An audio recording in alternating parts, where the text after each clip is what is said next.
All right, welcome, guys. This is Breakfast with the Brand, the number one podcast in the world for entrepreneurs and leaders who want to build industry leading brands. Today, I am your host, Junior Frederick, and I have with me the amazing Mr. Bobby Stealth. And we have a phenomenal show for you today. Bobby, how you doing, man? Doing phenomenal, Junior. I'm doing very well. I'm excited about the conversation, and I've got some questions for you. Last time we came and we were here, I had some questions, and I mean, they were phenomenally answered. And I think that that's exactly what's going to happen again today. So I'm super excited. Well, Bobby, I'm gonna try to do my best. I'm gonna try to do my best, give the people as much value as possible. But before we get into that, I do want to say phenomenal Saturday to everybody looking. Just gonna send a few shout outs. So I see Sharon. So Sharon, phenomenal morning to you as well. I see Lawana. Shout out to Lawana. Lawana says Buenos dias. Happy Saturday, everyone. We have Mr. Bradley Hoover. Shout out to Bradley. And then I see Tia. All right, so Tia says, great Saturday, everyone. Have a blessed week ahead. At everyone at follows. You know, one thing I love about Tia, Tia always tags every single person. Tia tags everybody on her entire Facebook, so that's absolutely amazing. So, guys, check this out. This show is 100% live. The only reason we're here is to serve you. So, we want to put your business's best interests at the center of everything we do on this show. So, if at any point you have a question, please feel free to go ahead and put it in the comments. But Bobby, let's talk, man. Did you do any miles today? I got on the bike. Like, Bobby, I'm not a big cardio kind of guy. I prefer, strength training, stuff like that. But I did do some cardio this morning. And I think, in fact, Bobby, it said that sitting is the new smoking. Did you know that? So Yes, yes, if I've heard. you're in the office like us, like all day sitting down, getting work done, doing your business, you definitely want to do some cardio, get the blood pumping every single day. So that's what I do. How about yourself, Bobby? I did just under 7 miles today, but I felt like I could have done 10. Now here's the thing. The only reason I didn't do the other three is it was storming, guys. Cats and dogs. Literally, it was like a storm here. Wind, rain, everything. And I was running in that. And I was just like, mile 5. Oh my gosh, I got to get another mile in. And then I got to mile 6 and I was like, I could probably hit 7. And then I went to that 7th mile and I was just like, all right, we're good. We're good. But I felt good. Body felt good. Yeah, man. You in Florida, right? I'm Are from you in Florida, but Florida? I'm actively in North Carolina. So it's going to rain today and tomorrow. Okay, be careful, man. I know as kids, because I'm from St. Lucia. As kids, we used to run around like during like hurricanes and things like that. Yeah. I'm not condoning nobody don't run around in a hurricane. Looking back, it was pretty silly to do stuff like that, but it's just stuff we did as kids, having fun, playing in the mud, running around. It was an exciting time. Even if it was a hurricane, it was pretty exciting. But guys, just be careful if you're running in any storms today or tomorrow. Just be careful, okay? 2024 has been so unpredictable that we have to be very vigilant with every single thing we do. Yeah, every single thing we do. All right, so we're about to go to a quick break. When we come back, we're gonna get a couple questions. Bobby says he has a few questions for me. I have no idea what he's gonna ask me, but it's about to get good. All right, guys, so stay tuned. This is Breakfast with the Brand. We'll be back in a minute. There's slow growth and then there's scale. There's incremental growth and then there's exponential growth. What I want to talk to you about is adding a zero to you and experiencing exponential scale. Incremental growth says 1 plus 1 is 2. Exponential growth says 1 plus 0 is 10. Incremental growth says 2 plus 2 is 4. Exponential growth says 5 plus 0 is 50. Guys, listen, when you add a 0 to you, you can add a 0 to the marketplace. You can add a 0 to the value that you bring. So you can add a 0 to your family, add a 0 to your legacy. This is what we're talking about. We're not talking about incremental, we're talking about exponential. I always say that business is a spiritual game. Just imagine when you combine your skills, your values, your abilities, your talents to something bigger than you, something greater than you, something like the power of exponential. That is adding a 0. Add a 0 to your competence, add a 0 to your confidence. This is about adding a 0 in your life, your value, your industry, and your mission. Let's grow.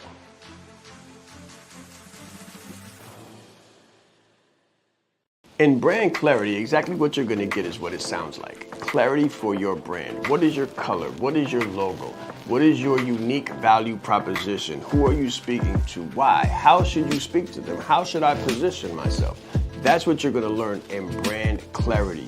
You need other people to have the same clarity on your brand that you do. But this is the gap. If you don't have clarity on your brand, then no one else is gonna have clarity on your brand either. It's like messaging. Your message sounds clear to you, but is your end user receiving the value that you're trying to provide? I guarantee you that after you go through brand clarity, they will, and so will you. And that's how you'll scale your brand.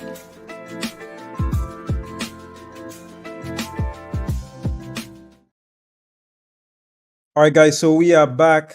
Bobby, I do want to send a quick shout out to Shaan. Shaan wasn't able to be here today, but he definitely sends his warm wishes, to every single person that is viewing. Something Shaan said there in the last commercial was like you're putting out a message, right? But is the end receiver of that message receiving it in the way that it was intended to be received? That is very, very important. And when we look at marketing is all about messaging. In fact, if you don't have the right message, you probably cannot market. It's not possible to market. So just wanted to put that out there, guys. That was a phenomenal piece. But Bobby, let's get into it, man. I'm super excited. I'm ready to go. Let's see if I have the answer, okay? Yes. I'm sure you do, Junior. You've been doing this for a while, guys. He's so humble. So humble. But here we go. Websites. So one of the first things I want to talk about. Websites. So a lot of individuals end up purchasing websites, going through the website process, and they buy like 5 or 6 of these things before they get it right. Literally spending thousands of dollars before they get the website right. So I would like you to talk a little bit to why websites don't work and what makes a website effective. Okay. So that's a great question. This is a multi-dimensional question that you're asking me. And let me explain why. So when it comes to websites working, there's like the technical aspects. And I'm not gonna get into that because that's not my expertise. Technical aspects being things like SEO, backend integration, stuff like that. I'm not a web developer, so that's one aspect of a website working. But let's go back to the marketing part of the website, which is why do you even have a website in the first place? You know what I'm saying? Like why even get a website? Well, I tell people that your website is like your house online. Just think of it like real estate and think of it like your house online. So if you have a business and if you're inviting somebody to your home, you want to have somewhere to bring them. Like you're saying, well, I have a this and that business, but if there's no website, there's no home. Like you don't exist, so to speak, online. Now, why don't websites work? I think websites don't work, number one, because when people build websites, they they don't go through a certain process in building of the website that helps them to get their messaging right and get the ideal client right. So let me explain what I mean. Most people, when they build websites, they might go to, just any regular web designer, could be Fiverr, could be somewhere in the Philippines, etc., and they try to get a website done for the least amount of money as possible. The reason why that does not work is because you're hiring somebody who is a web developer, and that person is building based on the level of clarity, based on the level of expertise, based on the work that you've done. Now, if you've done the work and you have clarity and you can clearly communicate that clarity in a way that is clear, concise, and impactful to a web designer in a way that they can interpret it and understand it, then that's okay. But if not, what ends up happening is you end up building a shell that doesn't completely represent who you are, what you stand for, what you represent in the market, and the way that you like to communicate with people. Does that make sense? So people often get websites done and they're like, well, the website doesn't do anything. And it's like The website, it's okay, but it doesn't say anything. That's because the messaging is not right, but it's not on the web designer. It's most likely on the leader, which is you. So everything rises and falls on the leader. So with us, for example, when we do, websites, our process, we go through a coaching process first to help clients find clarity. Then we help them uncover or confirm who that audience is, what kind of language that they want to use, so that when they build the website is a complete and authentic digital representation of who they are. So when you take somebody to your website at that point, it can speak for itself, literally. So the website will close clients if the website can speak your language. But if you don't know your language, you cannot communicate your language. It's not possible. Does that make sense, Bobby? It Now, does. the reason why the website doesn't work is because people don't know how to leverage a website. So it's called leverage. Write that down. So, how do you leverage a website? Your website should be designed to sell. It should be designed to tell and also designed to sell. Okay, so what do I mean by that? Now, there's a difference between a website and a funnel. Funnels only sell. Okay, websites mostly tell, but there is a way for you to combine both elements and to be able to leverage your website in a way that clearly communicates your unique value proposition. So when you're on a, let's say, a Zoom call or a closing call or something of that sort, you can clearly articulate your unique value proposition, and you could use the website as a tool to help you close deals. Okay, and that those deals could be, multiple five figures, multiple six figures, etc., etc. Now, what am I saying? I'm saying that you need to build a website that can tell and sell. But before you can do that, you need to be able to, number one, know who you are, know your brand identity, clearly pull out and articulate that brand identity, and then find the right designers that could design and put forth the visual representation of that brand. So when you put that website online, the website becomes what we call magnetic. And that's why websites don't sell. Man, Junior, I love the fact that we did the pro and con piece to this, because a lot of people try to build their own websites. And it's like, it's a very time consuming and aggressive thing to do.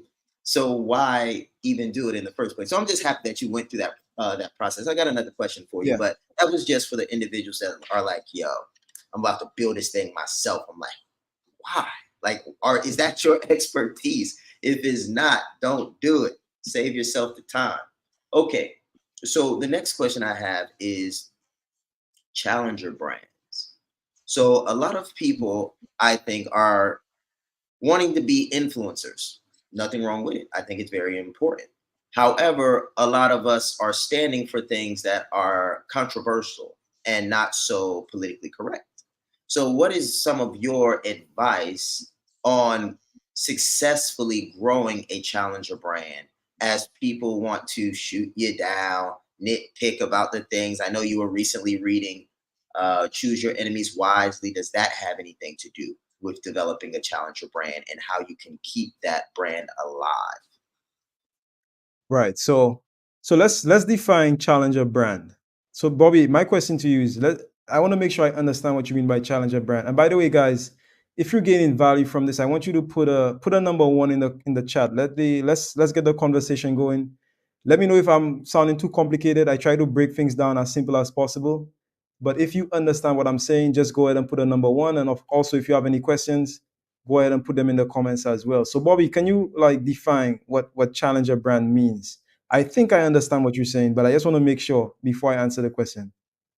Yes. So, a challenger brand could look like someone that is challenging the status quo. So, for me, let's say I say veterans need to build businesses because our VA benefits are worthless. Now, that's a strong word, but that's a challenge. That's me saying that, hey, our VA benefits are fixed income. and they go down in purchasing power every year. And now I'm positioned in the marketplace almost to sound like the brand that I'm building is in direct conflict with the government that provides us the compensation. So that's kind of a challenger brand. It's a brand that is positioned in the marketplace to pull forward a new narrative while the current narrative is speaking against what they're trying to achieve.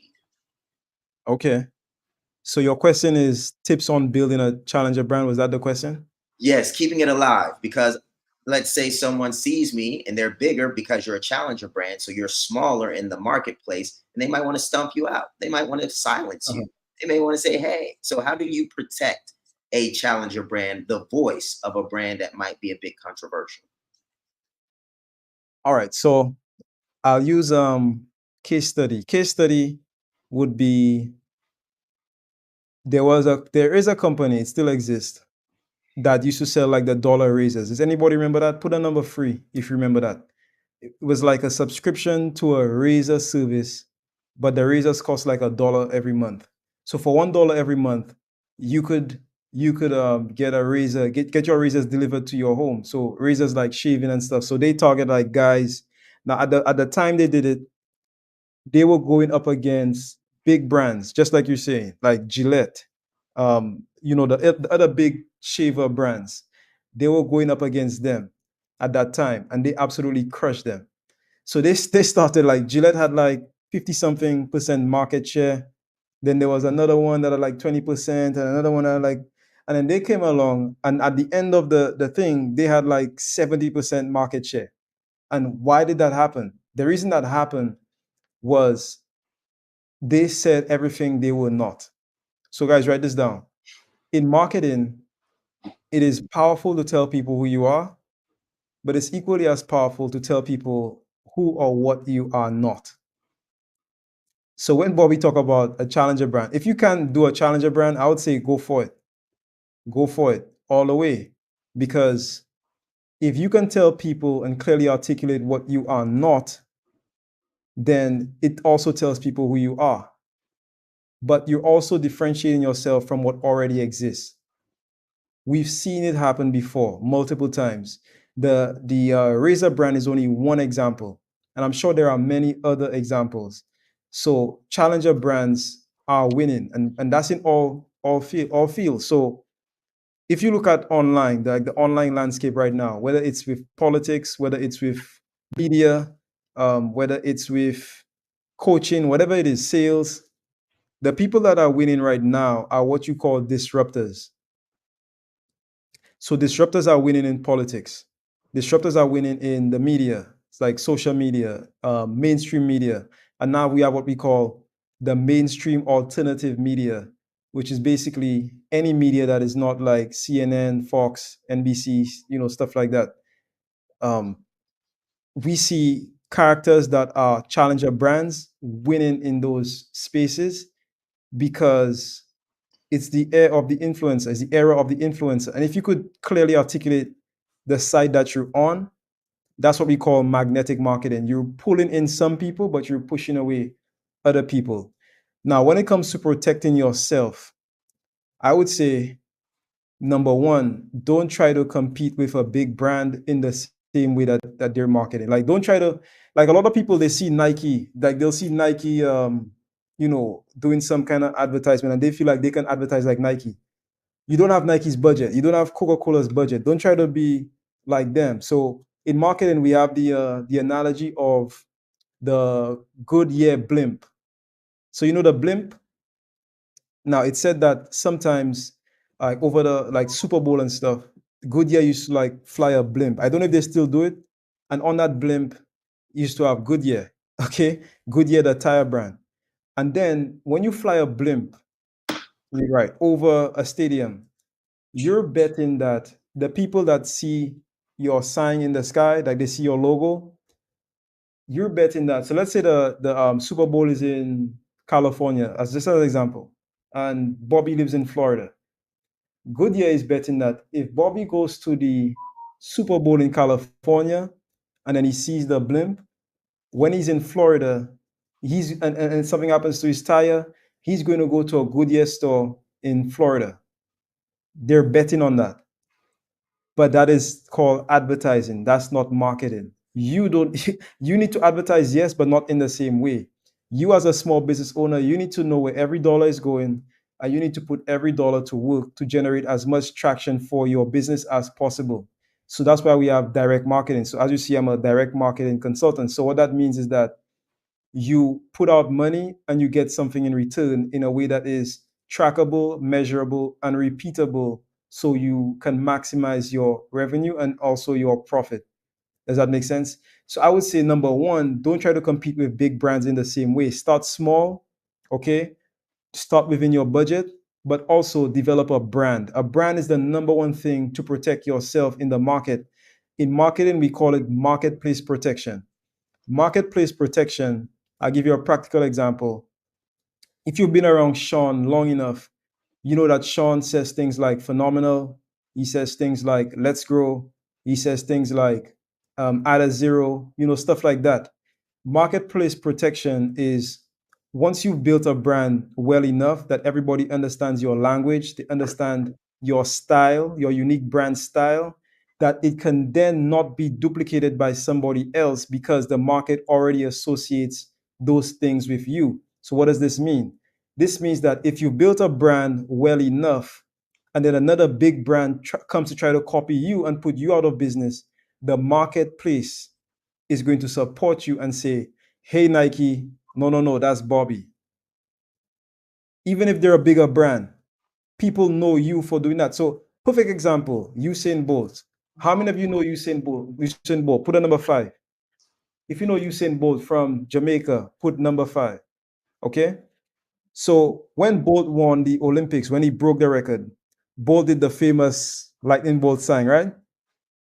Like they were bigger brands, but nobody, like no brand can ever come and try to do any lightning bolt or anything like that because that's Bolt. Everybody knows that's Usain Bolt. You can't copy him. That's his brand, that's his style. And that's what I mean by marketplace protection. Once you've developed that and you've put that forth in the market and people associate that with you, it becomes yours and it becomes very difficult to take away. So that's how you protect yourself. Guys, I hope you guys are getting something. I hope everybody is taking this in because your brand really is how you build the business.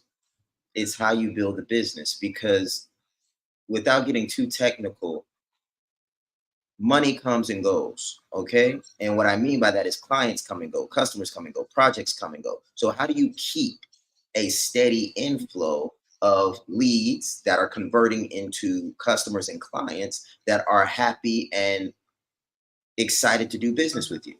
You do that through the brand.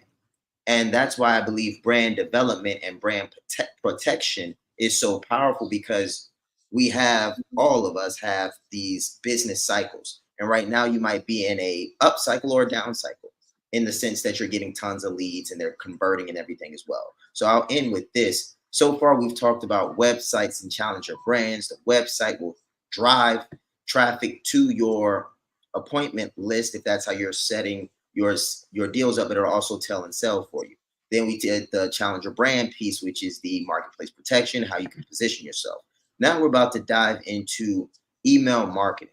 And let me see. Yeah, it's 8:30, so we're probably going to have to hit this question after we come back from the break. But I've got a question for Junior about email marketing that I think a lot of people are going to be able to benefit from. All right, guys. So let's go to a quick break. We'll be right back. Confidence is key. Most of the people I work with, they have the education, the experience, and the expertise. We call those the 3 E's. But they're looking for the 3 I's, the income, the impact, and the independence. And I always tell them that the bridge between the 3 E's and the 3 I's is marrying your confidence to your competence. Most of the people I work with, again, have all of the competence in the world. What I help them do is get the confidence. When I think of brand you, I think of being your best self, your most authentic. The reason why we were able to crush business, absolutely dominate in business without having the marketing list, without having the email huge list, without having the Facebook ads and the advertising budget, without knowing the algorithm. The reason we were able to do this is because I branded myself. I told my authentic story and I was comfortable in my skin. Why? Because it was that time in the world where everything was shifting. It was 2020, March. So you remember what happened during that time. It was like the world was coming to an end. So you didn't have anything to hold back. So I chose to give everything that I had and be everything that I am. And because I was that, because I branded me, because I was authentic, everything shifted. And people wanted more. And they wanted to know more about me and how they could become more comfortable in their skin. Listen, guys, when you brand you and not what you do, you're gonna add a 0 to the world, but you'll also add a 0 to your revenue. Let's grow. It's very important that you know yourself to the highest degree possible, because it's through knowing ourselves that we're able to know other people. You are the most important person in the room, and the better that you know yourself, the better that you're able to communicate to others. So you're not only playing the game knowing who you are, but you're also playing the game knowing who everyone else is, so that you're not playing blind. He's extremely engaging with people. He has a fantastic smile, and he's just very high energy person. This is called leadership development. So we have to be independently knowledgeable and considerate to know who we are, so we can more effectively know who other people are. As the leader, it's your responsibility to allocate resources in the right places. If you don't know how to communicate effectively, you're losing the battle. All right, guys, so we are back. If you've enjoyed the show so far, go ahead and put some flames in the comments. Yes, Bobby, you're asking some really amazing questions, man. Great job. Very. So All the right. next question that I have is about email marketing and how to build an email list. And once you have an email list, how do you market effectively to that email list? And is buying email lists worth it? So one more time, is buying email lists worth it? 2, if I don't have an email list, how do I build one? And 3, once I do have an email list, what is an effective way of engaging with that list to turn those prospects into leads, into potential customers? All right, so number one is it worth it, right? Yeah, to Number buy one was, is it lists. worth it? Number 2 was what? Number 2 is, once I have a list, how do I, or no, number 2 is, if I don't have a list, how do I generate one? Like if I don't buy one, how can I build an email list? All right. And then, Okay, cool. okay, Number 3 is, how do you, once you have them, how do you nurture them, right? correct. Okay. All right. So number 1 is the cold email list worth it? It can be. It can be, but I would say if you're buying lists, and a lot of people buy lists, that's actually a strategy for people like in real estate. I know people in real estate do like cold calls and stuff like that. For emails, they do cold emails as well. Cold emails do work, but you have to be a phenomenal copywriter for it to work.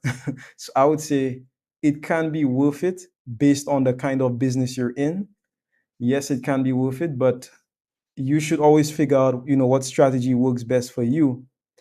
If you're gonna go that way, I would always have some kind of opt-in. So if you do have a cold email list, when you send that email, send them to some kind of opt-in. Like they have to opt in to get into your main CRM, because if you don't do that, or you have to like sort of segment that list so that it doesn't affect your other contacts. Because if you don't do that, let's just imagine you send emails to, let's say, 10,000 people, and everybody's flagging you as spam. Then what happens is your email service provider, they'll do what they call blackmail you. So blackmail in this situation means that they will put like a black mark next to you. It's like when you have bad credit, everybody knows. they'll put like a they'll put like a black sign next to your email. They'll flag it so then you will not be able to send emails again. Like they'll just shut your email down. They'll label it as some kind of scammer or some kind of fraudster or something like that, and then they'll just shut it down. So if you are gonna go cold emails, I would say start with batches of 100. That what you're looking to do is you're looking to refine your cold email message, but start with small batches so that you don't just get flagged and then they just shut your email down. So can it be worth it? Yes. Do you absolutely have to do it? No. Which leads me to the next question. How do you generate leads? That's a phenomenal one, Bobby. Like when we look at today, like today's digital era, what we see is that a lot of people are becoming influencers, like you say. It's the age of the influencer. If you don't have a brand online, then I don't know what to tell you. Like even like brick and mortar businesses have presence online, excuse me. So the way you get leads is by putting out content. So it's called content marketing. Content marketing includes video reels. It includes LinkedIn blogs, LinkedIn posts, Facebook posts, posts on Twitter or what we call X right now, TikTok as well, Instagram. So basically, you want to put out content, but you also want to use that content to direct people to an opt-in or some form of lead generation mechanism or like a free book or a webinar or something of that sort so you can start to collect information and then send them to your CRM. So that's how you generate leads. And obviously, the more content you put out, the more leads you generate. Okay, so a lot of business owners will say, well, I'm putting out, 2 posts per day. Big brands are putting out 10 posts. And when I say big brands, I mean people like influencers putting out 10 posts per day, 20 posts per day, some people 30 posts per day. So for you, how can you put out as much content as possible per day and direct that content to one central location? I recommend one central location, okay, especially if you're starting off. And that's how you start to generate leads. So a practical example would be you do a video reel, you're giving information, and then you say, hey guys, if you want to learn more, click the link below, register today to learn more at www.xyz. Okay? Or I have a free gift for you. If you love this video, click down below, head over to my website and download your free gift. Something like that, where you're putting out content, but the content is directing them to your email list, which then again is so important because just recently we had Facebook and LinkedIn go down. I'm sure everybody knows that. Facebook went down, Instagram went down, and just after that, LinkedIn went down for a couple hours, but nobody, like very few people talk about that one. So these platforms went down. You want to be able to collect the leads from these platforms and take them to your CRM so that you can continue to market to them when they shut down. Like any platform shut down at any given point in time.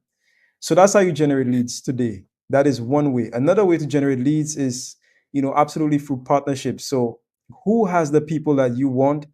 Who is talking to your potential customers right now, and how can you work with them? So let's say Lawana, um, let's say Lawana has my customer. How can I collaborate with Lawana so that she could or we could cross pollinate each other's lists? So I could send her some of my leads. She can send me some of her leads. How can we do a collaboration where my leads can opt into her leads can opt into my stuff, and then we could share leads in that way? That is another way to share leads. So essentially, the principle here is you put out content and you want to have somewhere you can direct that content to start to collect name, email, and or phone number. And once you could do that, then you could generate leads. And number 3, how do you nurture leads? This is a great question, Bobby. So I'm going to go a little bit deeper into that. So when it comes to nurturing leads, I want everybody to write this down. There's what you call a content mix. Let's talk about that. So what is that? Content mix. So content mix means that you're sending various styles of content or various forms of content with different calls to action, but you're sending it in the right mix. So I'll give you an example. If you are let's say a coach, because many people are coaches, and every single email you're asking people to buy stuff in every single email, eventually people like they'll get tired of that and they'll like start to opt out of your emails. Okay. So what do? If you have a list, you want to send, maybe I would say like 70% of the time you send actual information that can help them. So you just give them free information. And maybe 20% of the time you have an email asking them to buy something. The other 10%, if you could segment your list based on, like, let's say people that have birthdays and important dates, stuff like that. Like if you're an events company and you know when somebody's anniversary is, try to see if you could segment that and then send them something special. Like, hey, I know this is your anniversary. Just wanted to wish you happy anniversary, happy birthday, stuff like that. And you should be able to nurture that list into buyers. But the last thing you want to do is just get a list and just bombard them with sales emails. And I know some influencers do that. But then again, when it comes to marketing, if you copy strategy, you copy math. So, for example, you may have an influencer that is sending out buying emails every single day. Every single day, they're sending you like, "Hey, buy this, buy that." They wake you up in the morning, 4:30 in the morning. They're sending you an email. 10 p.m. at night, they're sending you an email, and they send you like 10 emails per day. They probably have a high opt-in opt-out rate, so maybe they're losing like 10,000 customers every single day opting out. But if their business is generating 20,000 every day, it's a net 10,000. So that's why I say, like, don't try to compete with big brands. Look at where you are and do what works for you. That's the most important thing. So that's what you do, man. And the way that you nurture and that content mix, it depends directly on your business. Businesses, businesses that are more likely to have a lot of competition. So for example, if you have, let's say steaks, let's say you like steaks. Yeah, let's say you love steaks. You love ribeyes, you love stuff like that. And you live near 5 supermarkets and you opted into a steak service online that could deliver steaks to your home. Given that your customer, if you are that steak business, given that your customer has so many different options, like they can go to the supermarket to buy like celery or cabbage and just end up buying a steak. Like we all do that, right? Like you go to the supermarket for one thing, you come out there with like 10 things. So in the case of a business like that, you would have to remind your customer a little bit more than another business who doesn't have or which doesn't have that level of competition. In other words, as a coach, you may send out an email, one email every, let's say, 3 days, 2 days or 3 days. But as that steak business or as a chicken business or as any kind of food business that has so many competition, so much competition, and it is so easy to lose, right, a customer. Okay, because if you go to the supermarket and you buy a steak and the steak is good, you're going back to the same supermarket to buy a steak the next time. You're not going back online. It's so easy to lose customers that your frequency, okay, the email frequency has to be higher, and thus your content mix will be different. Does that make sense, Bobby? So, in other words, it's custom to your business. You have to know your customers, you have to know your competition, and then from there, you determine the best way to nurture them.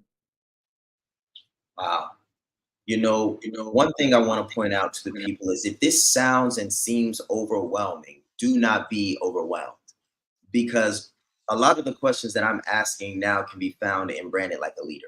And that's only a 7-week course, right? So it sounds like a lot, but all of this can be learned, and it can be learned in about 7 weeks. The application of it, of course, and the implementation of it, of course, takes time, but it's not something you can't do.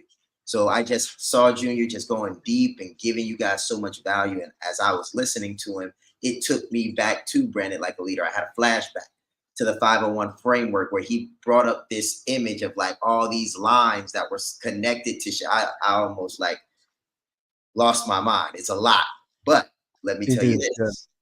3-4 years later, I drive content to, or my content drives traffic, and my traffic converts. And ladies and gentlemen, you can do the same thing. And it doesn't take 3 years. I'm just saying that I've been effectively doing it that long. So once you get it going, just stick with it, and you'll get better and better each year. The next question that I've got for Junior is keys to effective messaging. Now, a lot of times I'll see people just putting information, like I'll see a post and it'll say buy my stuff, or people support this or support that, but there's no real message, there's no connection, there's no like resonance. It's just words that are telling me to buy something. Now, there's a difference between a strategically placed call to action and someone thirstily posting buy my stuff. So if you could just take a little time to break down the difference between effective marketing and ineffective marketing, and then how messaging plays a very big role in getting people, one, from the top of your headline down to your call to action, versus headline, this guy's crazy, I'm out of here. Yeah, I can do that. So we have to understand the purpose of content. So in other words, like if you're marketing on, let's say, Facebook as an example, the point of your Facebook post is not to sell. Now, I don't have a whiteboard here, but if I did, I would draw an upside down triangle and I would put a couple lines through it. And I would say the top of the triangle is what you call top of funnel. So top of funnel. The middle of the triangle is called middle of funnel. And then the bottom of it is called bottom of funnel. Obviously, it gets smaller as you go along, right? Because that's what it is. It's a funnel. Now, your job is to take people from the top of the funnel through the middle of the funnel to the bottom of the funnel, and that's where they buy. The biggest mistake I see is that people try to sell at the top of the funnel. The top of the funnel is not for selling. So when you do a Facebook post, it's not to sell. Can you sell? Yes, you can sell. It is possible, but you have to like know what you're doing. But most likely you don't want to really do that.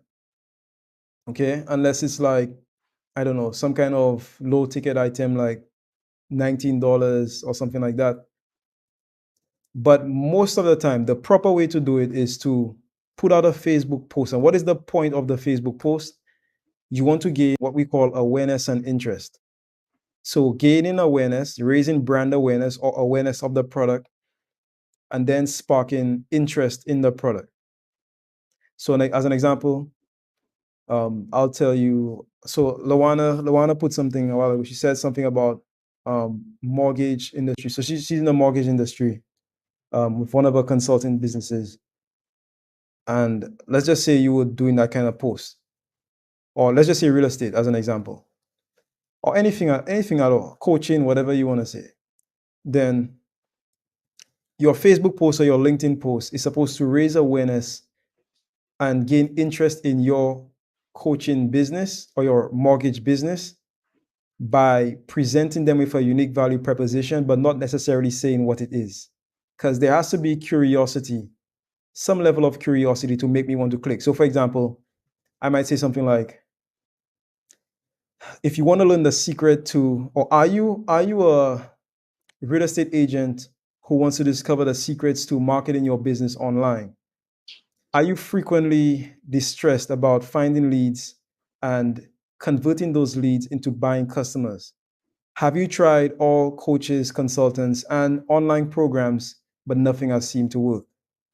If you answer yes to those questions above, then today is your lucky day, because I've discovered a secret that the top real estate agents in America are using right now to generate hundreds of thousands and millions of dollars in less than 3 months at a fraction of the cost. If you want to learn more, then click below to get access to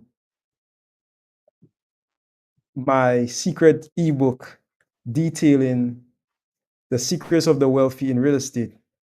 There are only 27 copies left. Act now to get access immediately. So something like that. And sometimes you don't even tell them it's a book. You just tell them it's a thing, whatever that thing is. To them, they're like, okay, well, I want to do all those things. She knows something that I don't know. I'm curious. I want to learn more. That's what you're looking for. You're looking for them saying, I want to learn more. And when you get that reaction of I want to learn more, what will happen is they will click and they will go to the middle of the funnel.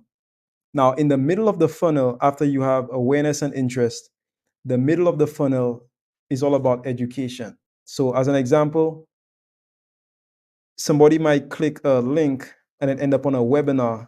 The webinar might be 16 minutes long, it could be 3 hours long.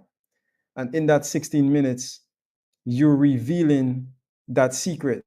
So you're giving them access to, well, not giving them access, but giving them education about the secret that you learned that helped real estate agents generate millions of dollars in less than 3 months. And then once you've educated them enough about the product, then you present them with an opportunity to buy at the bottom of the funnel by saying, if you love what you saw here today, this thing, the value of this thing is $100,000 right now. However, since you came in today, if you take action right now, I'll give you a fast action take up bonus and only do it for like $10,000. Click down below to get it right now. And that's where they buy. Because otherwise, if you're trying to sell something and nobody knows about it, then why would they buy it? That's why you have salespeople. Salespeople, your job as a salesperson is to educate the buyer and help them to make a buying decision. Now, online marketing, you are the salesperson, or rather, your words are the salesperson, your content is the salespeople, etc., etc. So your content has to educate them and then push them down the funnel, right, to present that option. Now, when we look at messaging, Bobby, so that's the principle, but the messaging, there are different formulas rather that you could use to have more effective messaging. I want everybody to write down HSO or HSC. So the H stands for a hook. So you have to have a hook. So what are you going to use to hook people? Okay. So hook, the S stands for story. So your hook, your story, and then C stands for call to action. So hook, story, call to action. So the hook is like a big promise or something that's going to capture people's attention. Something almost like clickbait, like how I went from failure to success in real estate in less than 90 days. And boom, you jump into your story. Now, once you give that story, you're telling them the story of how you became successful. And then at the end of your story, you're saying, if you want to learn more about how you can take the principles that I learned to become successful in real estate and apply it to your business, click down below to get access to my free blank, whatever that is, whether that's a free ebook, whether that's a free coaching session, whether that's a free consultation, whatever it is. And then on the consult, you educate them, right? So you educate them, you're the salesperson at that point, you educate them, and then you help them decide whether or not your product is the best product for them. So hook, story, call to action is one formula, and there are a couple others. But I won't be too long-winded. Guys, basically, you need to have a hook, you need to have a story, and you need to have a call to action. And you need to understand the purpose of what you're doing at each stage in the marketing game. Man, can you guys give a round of applause, some flames in the chat for Junior? I feel like he's giving you all the keys. He's giving it all away this morning. I shouldn't ask him any more questions. No, I'm going to ask him one more. I think I got time for one more. What time is it, man? Is it okay? We still have time. Okay. Yes. So, guys, so if, by the way, guys, if you have any comments, any questions, like if the audience has any questions, go ahead and put it in the chat. And if you're understanding and if you're gaining value from this, which is the most important thing to me, the only reason I'm here on a Saturday morning is to give you guys value. So If you're gaining value, then just let me know by putting something in the comments. All right. Okay, Bobby, I see comments coming in. Okay, so let's proceed. All right. So my last question for you, Junior, is what are the pros and cons to organic marketing, and when would you suggest considering ads? Pros of organic marketing. Number one is free. It's free. You don't have to pay for it. It's free. Organic marketing is also a good way to test systems. So the first thing you want to do in a business is figure out how to generate leads. If you could generate leads organically, then it means that your cost of customer acquisition might be closer to zero. So it means you're not really paying for it. You can get leads off Facebook and not pay for it and close clients. So that's the advantage. The disadvantage is organic marketing can be slow or slower than leads if you don't know what you're doing. So you may take like a week before you get a lead or a couple leads. Okay, so that is the disadvantage of organic marketing. So it's not as fast. The volume of leads are not as high. And when do you do ads? So we have to understand what ads really are. Businesses has different stages, okay? First stage is customer attraction. Second stage is customer retention. Third stage is customer ascension. So I'll go through them, by the way. So customer attraction basically means how do you get customers? How do you attract leads? Retention means how do you keep the customers that you get? Ascension means how do you ascend customers into higher programs and increase what we call the lifetime value of customers. So you increase lifetime value through customer ascension. Then once you do that, you have systematization, which is where you build a system to have repeatable results. So for example, if you're generating leads, you have to generate leads in a systematic way. So with me, for example, I have an assistant that I was working on something on, like, just generating leads. And I taught her how to generate leads. And now she's generating like organically, maybe like 2 free leads per day, which would be the equivalent of a sales rep getting on the phone. Sales reps on the phone generate between 2 to 5 leads per day. So she's generating 2 to 3 right now, effectively starting from zero. And what I can do is I could actually just take her script and just give it to another VA, and the other VA just replicate the system. So fourth one is systematization. And then you have what we call expansion. Expansion is scale, or rather growth. So expansion is where the ads come in. Now, if you have a weak foundation, like if you don't have any systems and you try to expand on a weak foundation, somebody put it in the chat. What would happen if you try to build a house on a weak foundation? Put it in the chat. The house will fall. The house falls over, yeah? So to answer the question, when do you have ads? You have ads once you've built a system, a solid system. Once you have customer attraction down, you have customer retention, customer ascension, you have all your systems, processes in place, and well, most of them. You can never really have all of them, but most of them in place that can handle the capacity of the new leads coming in. You have the ability to handle that capacity. That's when you do ads. Because if not, you're going to have 100 people to service and not know how to service them. And then I think even Lawana said, sometimes your business will implode. You will expand, and just like a dark star, you will implode into yourself. So you do ads only when you feel like you could handle the capacity. Otherwise, if you choose to run the ads, just know what you can handle. And once you have what you can handle, don't be greedy. Just take what you can handle and then just stop the ads. But if you continue to pour customers into your business and then you cannot handle them, then it becomes a problem very fast. Wow. Guys, this has been your Breakfast with the Brand. I'm sure that Junior's about to take us out of here shortly, but I thoroughly enjoyed this. I have front and back page notes, and I'm definitely excited to see what you all are going to bring back in the form of wins next week and throughout the week, Monday through Friday, as you implement many of the things that we've discussed today. So, Junior, thank you for answering each of my questions to the highest degree. Definitely, brother. You're welcome, guys. It's been a phenomenal morning. Today's a great Saturday.